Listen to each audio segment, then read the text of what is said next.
Hello friends, welcome back கேபே ஸ்டோ channel நண்பர்களே. இன்றைக்கி நம்ம சேனலில் என்ன பார்க்க போகிறோன்னா, ஒரு முக்கியமான ஜோதிட தாள்களையும் ஒரு இன்ட்ரெஸ்டான ஆன்மீக பரிகாரத்தையும் இந்த வீடியோவில் பார்க்க போகிறோம். ஸோ பார்க்குறதுக்கு முன்னாடி எதை பற்றி இது பார்க்க போகிறோம் அப்படிங்கிறத வாங்க இன்ட்ரோவில் ஷேர் பண்ணுறேன். 2026 ஆண்டில் ஒவ்வொரு மாதமும் ஒவ்வொரு வகையில் சிறப்பு இருக்குது அப்படிங்கிறது குறிப்பிடப்படுது. அதில் இப்போ பிப்ரவரி மாதம் 2வது மாதம் நடந்துட்டுருக்கு. இந்த மாதமும் சிறப்பான மாதம்தான். ஸோ கிரக ரீதியாகவும் சரி, ஆன்மீக ரீதியாகவும் சரி, நிறைய சிறப்பான தினங்கள் இந்த மாதத்தில் வரும். அப்படி ஆன்மீக ரீதியான சிறப்பான நாள் தற்போது வர இருக்கு. அதுதான் பிப்ரவரியுடைய 15ஆம் தேதி. அன்னைக்கு ஞாயிற்றுக்கிழமை மாசி மாதத்தில் மகா சிவராத்திரியானது வருது. மற்ற மாதங்களில் வரக்கூடிய சிவராத்திரி காட்டிலும் மாசியில் வரக்கூடிய சிவராத்திரி அன்னைக்கு தான் அனைத்து சிவன் கோவில்கள்லையும் விடிய விடிய பூஜை சிவபெருமானுக்கு நடைபெறும். 4 கால பூஜைகள் நடைபெற்று சிவபெருமான் ஒவ்வொரு கால பூஜையிலையும் ஒவ்வொரு மாதிரி பலன்களை கொடுப்பாரு. இப்பேற்பட்ட இந்த சிறப்பான நாள்களில் நம்மளுக்கு கிரகங்கள் சிறப்பான முறையில் அமைந்திருக்கக்கூடியதுனால ஒவ்வொரு ராசிக்காரங்களுக்கும் தலையெழுத்து மாறும். அதில் மிதுனம் ராசியில் பிறந்தவங்களுக்கு என்ன மாதிரி தலையெழுத்து மாறும் அப்படிங்கிறத தான் இந்த வீடியோவில் சொல்ல போகிறேன். மிதுனம் ராசியில் பிறந்த நேயர்கள் உங்களோட ராசிக்கு என்ன மாதிரி தலையெழுத்து மாறும் அப்படிங்கிறத தெரிஞ்சு அதற்கேற்ப நடந்து பலன் பெறுங்க. அதோடு இந்த மகா சிவராத்திரி சாதாரண நாள் கிடையாது, ரொம்பவே சிறப்பான ஒரு நாள். இந்த நாளில் நீங்கள் செய்யக்கூடிய பரிகாரம் உங்களுக்கு பல மடங்கு பலனை கொடுக்கும். அதனால் இந்த நாளில் என்ன பரிகாரம் செய்யணும் அப்படிங்கிறதையும் உங்கள் ராசிக்கு சொல்ல போகிறேன். அதையும் இந்த வீடியோவில் மிதுன ராசிக்காரங்க தெரிஞ்சுக்குங்க. ஆக மொத்தம் இந்த வீடியோ மிதுன ராசிக்காரங்களுக்கு ரொம்ப யூஸ்ஃபுல்லாக ரொம்ப இன்ட்ரெஸ்டாக இருக்கும். ஸோ மிதுனம் ராசிக்காரங்க வீடியோவை ஃபுல்லாக பார்த்தீங்கன்னா தான் உங்களுக்கான பலன்கள் பரிகாரங்கள்லாம் தெரிஞ்சு பயன்பெற முடியும். ஸோ அதனால் வீடியோவை ஃபுல்லாக பாருங்கள். முதல்ல உங்களுக்கு பலன்கள் என்ன கிடைக்குங்கிறத வாங்க பார்க்கலாம். மிதுன ராசிக்காரங்க மிருகசீரிட 3-4 பாதங்கள், திருவாதுரை, புனர்பூசம் 1-2-3 பாதங்களில் பிறந்தவங்களுக்கு நான் சொல்லக்கூடிய கணிப்பு கரெக்டாக இருக்கும். ஸோ மிதுன ராசி இந்த நட்சத்திரத்தில் பிறந்தவங்க வீடியோவை பாருங்கள். முதல்ல இந்த மகா சிவராத்திரியில் கிரகநிலை உங்களுக்கு எப்படி அமைஞ்சிருக்குங்கிறத சொல்லிடுறேன். கிரகநிலை எப்படி அமைஞ்சிருக்குங்கிறத தெரிஞ்சுக்குங்க. தனவாக்கு ஸ்தானத்தில் குரு வகரத்தோடு இருக்கிறாரு. தைரிய வீரிய ஸ்தானத்தில் கேது இருக்கிறாரு. பஞ்சம பூர்வ புண்ணிய ஸ்தானத்தில் புதன் இருக்கிறாரு. ரணருண ரேகஸ்தானத்தில் சூரியன் சுக்கரன் இருக்கிறாரு. சப்தமஸ்தானத்தில் செவ்வாய் இருக்கிறாரு. பாக்கியஸ்தானத்தில் சனி ராகு இருக்கிறாரு. இந்த மாதிரி தான் கிரகநிலைகள் உங்களுக்கு அமைஞ்சிருக்கு. ஸோ இந்த மாதிரி அமைந்த அடிப்படையில் தான் உங்களுக்கான பலன்களே குறிப்பிடப்பட்டிருக்கு. ஸோ என்ன பலன்கள் அப்படிங்கிறத உங்களுக்கு ஷேர் பண்ணுறேன். என்ன பலன்கள் அப்படிங்கிறத தெளிவாக தெரிஞ்சுக்குங்க. ஸோ இந்த மகா சிவராத்திரியில் இருந்து சப்தமஸ்தானத்தில் செவ்வாய் இருப்பதால் திடீர் கோபம் உங்களுக்கு உண்டானாலும் சமாளித்து விடுவீங்க. ஸோ பயப்பட வேண்டாம். எடுத்த காரியங்கள் உடனே முடியவில்லையே என்ற டென்ஷன் இருக்கும். அந்த டென்ஷன் இல்லாமல் பார்த்துக்குங்க. எதிர்பாராத வீண் செலவு ஏற்படலாம். வீண் பழி வர வாய்ப்பு இருக்கிறதுனால எதிலும் கவனம் தேவை. அதுலேயும் உடல் ஆரோக்கியத்தில் எச்சரிக்கையாக இருப்பது அவசியம். ஏன்னா உடல் ஆரோக்கியத்தில் தான் நிறைய பாதிப்பு வரும். ஸோ உடல் ஆரோக்கியத்தில் ரொம்ப ரொம்ப எச்சரிக்கையாக இருக்க வேண்டும். அதுக்கப்புறமா தொழில் வியாபாரத்தில் ஈடுபட்டிருப்பவர்களுக்கு வீண் அலைச்சல், வாடிக்கையாளர்களோடு வாக்குவாதம் போன்றவை உண்டாகலாம். பழைய வாக்கி வசூலாவதில் தாமதமும் உண்டாகலாம். அதனால் பொறுமையாக இருக்க பாருங்க. அப்புறம் உத்தியோகத்தில் இருப்பவங்க மேல் அதிகாரிகளுடைய கெடுபிடிகளை சந்திக்க வேண்டியது இருக்குது.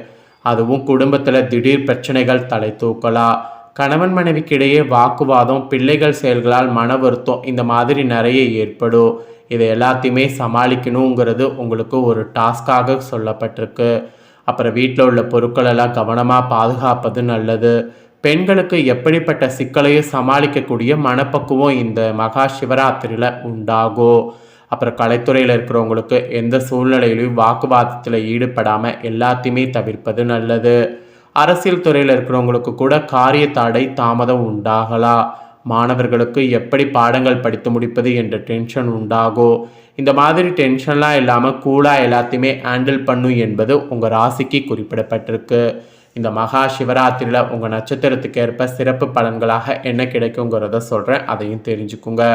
ஃபஸ்ட்டு மிருகசீரிடம் 3-4 பாதங்களில் பிறந்த மிதுன ராசிக்கு சொல்லப்பட்டிருக்கு. இந்த சிவராத்திரியிலிருந்து தொழில் வியாபாரத்தில் மெத்தன போக்கு காணப்படும். தொழில் தொடர்பான அலைச்சல்கள் அதிகரிக்கும். வாடிக்கையாளர்களை அனுசரித்து செல்வது வியாபார வெற்றிக்கு உதவும்.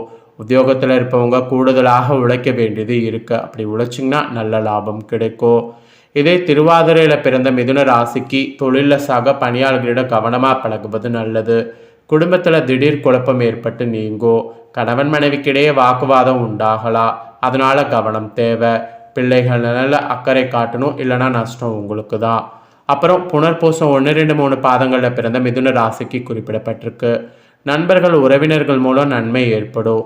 எதிலுமே மெத்தன போக்கு காணப்படும். வீண் அலைச்சல் ஏற்படலாம். கோபத்தை குறைப்பது நன்மை தரும். மாணவர்கள் கல்வியில் முன்னேற்றம் அடைய கூடுதலாக உழைக்க வேண்டியது இருக்குது. அப்படி உழைச்சிங்கன்னா நல்ல பலன்கள் உங்களுக்கு கிடைக்கும். ஸோ உங்களுடைய நட்சத்திரத்துக்கு ஏற்ப சிறப்பு பலன்களாக இதெல்லாம் தான் கிடைக்கும் என்பது குறிப்பிடப்பட்டிருக்கு. குறிப்பிடப்பட்டதை தெளிவாக உங்களுக்கு சொல்லிட்டேன். சொன்னதை தெரிஞ்சிருப்பீங்க. தெரிஞ்சதுக்கேற்ப நடந்து பயன் பெறுங்க. இப்போ இந்த மகா சிவராத்திரியில் பரிகாரம் செய்கிறத உங்களுக்கு சொல்கிறேன், வாங்க பார்ப்பீங்க. நம்ம எல்லாருக்குமே தெரியும், மகா சிவராத்திரி அன்னைக்கு சிவபெருமான வழிபாடு செய்ய வேண்டும்னு, இரவு கண் விழிக்க வேண்டும்னு. இப்படி செய்தால் முன்ஜென்ம பாவங்கள் கர்ம வினைகள் தீரும் என்பது சொல்லப்படுது. இதனால் சிவ வழிபாடு மட்டுமா செய்யணும் அப்படிங்கிறது பார்த்திங்கன்னா, அதோடு இல்லாமல் மாசி மாத மகா சிவராத்திரி, மாசி மாத அமாவாசை குலதெய்வ வழிபாட்டுக்கு உரிய நாளாக சொல்லப்படுது. அதனால் குலதெய்வ வழிபாடு செய்யலாம். உங்கள் குடும்பத்திற்கு குலதெய்வத்துடைய ஆசீர்வாதம் பரிபூர்ணமாக தேவை என்றால் இந்த மாசி மாத மகா சிவராத்திரியில் குலதெய்வத்தை கட்டாய வழிபாடு செய்ய வேண்டும்.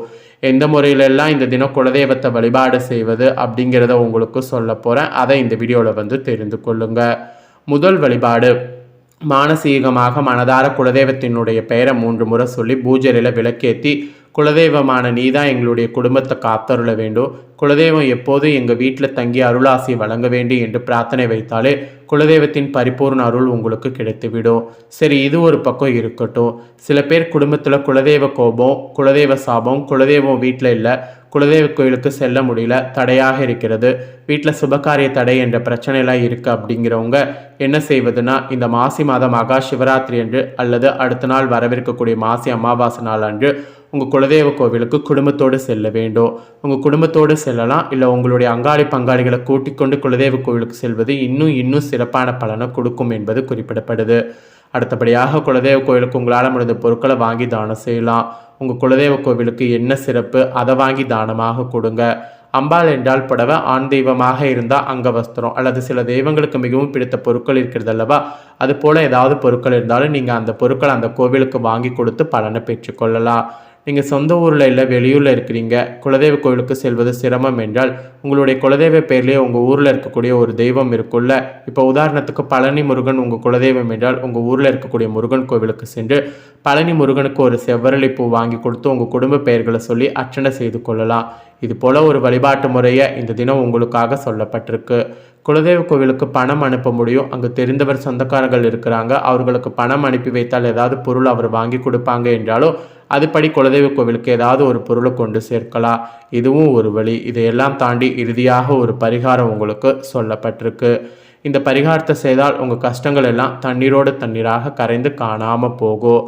அந்த குலதெய்வத்தினுடைய பெயரை சொல்லி ஒரு கட்டி வெள்ளம் வாங்கி கொள்ளுங்க. அந்த வெள்ளத்தை வாங்கி உங்கள் குலதெய்வ கோவிலில் இருக்கக்கூடிய குளத்திலேயோ அந்த வெள்ளத்தை கரைத்து விட வேண்டும்.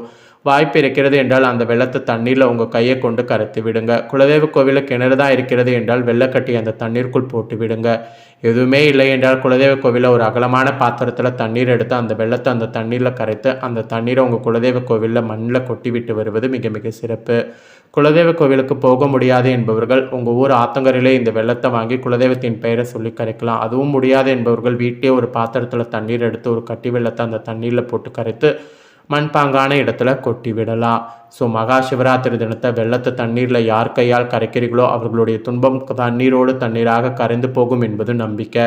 வெள்ளத்தை தண்ணீரில் கரைக்கும் போது உங்களுடைய கஷ்டம், என்னுடைய நோய் நொடி, துன்பம், கடனும் இது போல் தண்ணீரில் கரைந்து காணாமல் போக வேண்டுங்கிற மாதிரி வேண்டிக் கொள்ளுங்க. குலதெய்வத்தை நினைத்து நான் சொன்ன இந்த பரிகாரங்களை ஏதாவது ஒரு பரிகாரத்தை இந்த நாளில் செய்பவர்களுக்கு முழு பலன் வந்து சேரும். ஸோ நம்பிக்கையோட இந்த பரிகாரத்தை வந்து செய்திடுங்க. ஸோ சிவ வழிபாடு மட்டும் இல்லாமல் குலதெய்வ வழிபாடுக்கு உகந்ததாக இந்த நாள் கருதப்படுறதுனால தான் இதையும் வந்து உங்களுக்கு ஷேர் பண்ணதை தெளிவாக இந்த வீடியோவில் வந்து தெரிஞ்சிருப்பீங்க. தெரிஞ்சதுக்கேற்ப நடந்து பயன்பெறுங்க. நீங்கள் இதை பார்த்து பயன்பெறுவது போல் உங்கள் ஃப்ரெண்ட்ஸ் ஃபேமிலியில் இருக்கிறவங்களும் பார்த்து பயன்பெறணும்னு நினச்சிங்கன்னா வீடியோ லைக் பண்ணி ஷேர் பண்ணுங்கள்.